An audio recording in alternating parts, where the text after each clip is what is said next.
कभी कभी मुझे ऐसे लगना लगता है कि हमारे प्रधानमंत्री को अपने पद के अलावा इनोवेटर इन चीफ बनने का चस्का लगा हुआ है।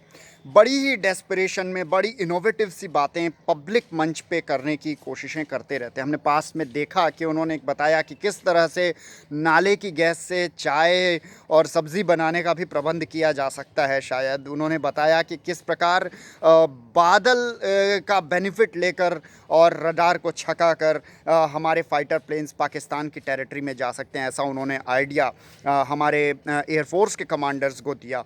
तो ये कहीं ना कहीं इस तरह की जब बातें एक देश का प्रधानमंत्री करता है तो ये उस देशवासियों के लिए काफ़ी एम्बैरसिंग हो जाता है।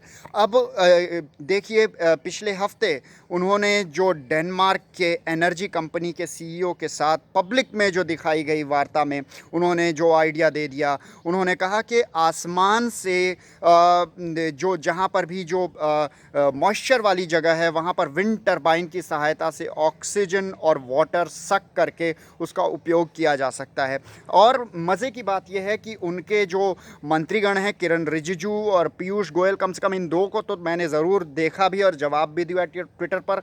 वो इसका गुणगान करने में लगे हुए हैं कि इतनी बड़ी कंपनी का सीईओ अगर इसकी तारीफ़ कर रहा है तो लोग उन्हें क्यों क्रिटिसाइज़ कर रहे हैं। महाराज, अगर आप उस सीईओ से कुछ भी नहीं खरीदने जा रहे हैं तो मैं आपकी बात मानूंगा कि आप ये स्टैम्प पेपर पर लिख कर देंगे, क्योंकि ये सर्वविदित है। पूरी दुनिया में ऐसे होता है कि यदि आपको अपना प्रोडक्ट बेचना है, एक सेल्समैन है चाहे सीईओ हैं, अगर आपको अपना प्रोडक्ट बेचना है तो आपको कस्टमर की जी हुजूरी करनी है, आपको गधे को भी बाप बना लेना है। आप बेवकूफ़ी भरी बात भी करेंगे तो सामने वाला तारीफ़ें करेगा, क्योंकि उसे आपको खुश करके अपना माल चिपकाना है। तो इस तरह की बातें बड़ी अजीबोगरीब लगती हैं।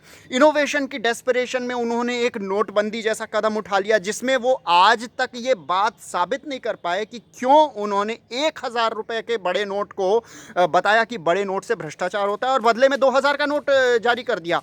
पूरे देश की अर्थव्यवस्था पंगु हो गई उनके जीएसटी जैसे मैकेनिज्म से, जिसको वो इतना ढंग से लागू कर ही नहीं पाए कि लोगों को जीएसटी भरने में इतनी दिक्कतें आई, सिस्टम क्रैश हो जा रहा था। और आज तक वो दिक्कतें पूरा देश का उद्योग जगत झेल रहा है, पूरे देश की अर्थव्यवस्था चौपट हुई जा रही है। ऐसी इनोवेशन का क्या फ़ायदा? ऊट पटांग घोड़े के टांग काम करने से, जिसमें कोई ऑर्गेनाइज नहीं हो, कोई बेसिक आइडिया ना हो, ये सब करके क्या फ़ायदा? अगर इसको इनोवेशन को सरकार में लाना है, एडमिनिस्ट्रेशन में लाना है, गवर्नेंस में लाना है, तो मैं आपको थोड़े से एग्जाम्पल छोटे से देना चाहूँगा। जैसे दिल्ली सरकार जब बनी थी, अरविंद केजरीवाल ने चुनाव जीता और उसके बाद उन्होंने देखा कि आंगनवाड़ी के बच्चों को जो मिड डे मील दिया जाता है उसमें खाने की जो राशन की क्वालिटी है वो घटिया है।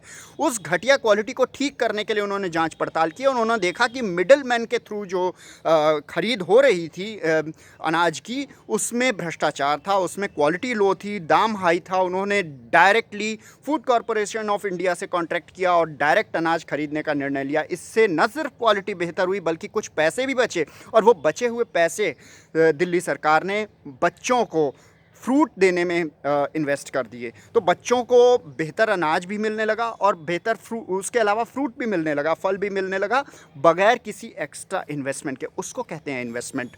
जैसे पानी के मीटर की जहाँ तक बात है, पहले पानी के मीटर लगे नहीं थे, पानी के बिल पेंडिंग पड़े हुए थे, दिल्ली जल बोर्ड को लगातार घाटा हो रहा था, लोग पानी का इस्तेमाल करते थे, भ्रष्टाचार था, जल निगम के जल बोर्ड के कर्मचारियों को रिश्वत दी जाती थी और न सरकार को कोई रेवेन्यू होता था और न पानी की चोरी रुकती थी। लेकिन जब अरविंद केजरीवाल की सरकार आई तो उसने एक स्कीम लॉन्च की जिसमें 20,000 लीटर प्रति परिवार प्रति कनेक्शन वो फ्री कर दिया गया। लेकिन उसके लिए शर्त रखी गई कि पहले जो नागरिक हैं, जो जल बोर्ड के उपभोक्ता हैं, उन्हें बकाया बिल पूरे पे करने पड़ेंगे। और बकाया बिल पे करने के बाद अगर उनको जैसे 28,000 रुपये उनका कई साल का पेंडिंग है तो उसमें दिल्ली सरकार ने एक डेट कट ऑफ लाइन दी और कहा कि उसमें डिस्काउंट भी मिलेगा। तो 24,000 मात्र जमा करके उसके बाद वो मीटर लगा दिया दिल्ली जल बोर्ड ने, और इस मीटर के चलते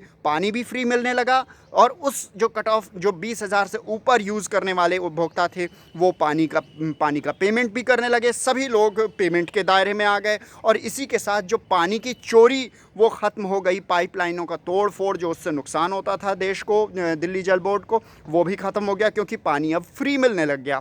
तो दिल्ली जल बोर्ड उस साल 278 करोड़ रुपए के फ़ायदे में गया पानी को फ्री कर देने के बावजूद। इसी तरह से हम देखेंगे कि सभी को पता है कि सरकारी सेवाओं में कितना भ्रष्टाचार रहा है। अरविंद केजरीवाल की सरकार विश्व की शायद पहली ऐसी सरकार है जो 110 सरकारी सेवाओं की डोर स्टेप डिलीवरी दे रही है मात्र लगभग 50 रुपये एक्स्ट्रा शुल्क पे। तो इससे जो नागरिक है उसका कीमती समय बचा, बड़े बूढ़ों को सरकारी दफ्तर के धक्के खाने से निजात मिली और सरकारी सेवाएं स्मूथ हो गई, कोई अननेसेसरी क्राउड नहीं है, सब कुछ टाइम बाउंड मॉनिटर्ड वे में दिल्ली सरकार ने नागरिकों को सेवाएं उनके दरवाजे तक पहुंचाने की व्यवस्था की। इसी तरह से हम देखेंगे कि पराली जो जलाने का केस है, पूसा इंस्टीट्यूट ने एक बहुत ही शानदार रिसर्च की और उसमें एक डिकम्पोज़र घोल का इनोवेशन किया। उन्होंने ऐसा डिकम्पोज़र घोल बनाया जो कि फसल कटने के बाद जो पराली बचती है, जिसे किसान अक्सर जलाया करते हैं, जलाने से भारी प्रदूषण होता है ख़ासतौर पे सर्दी के दिनों में,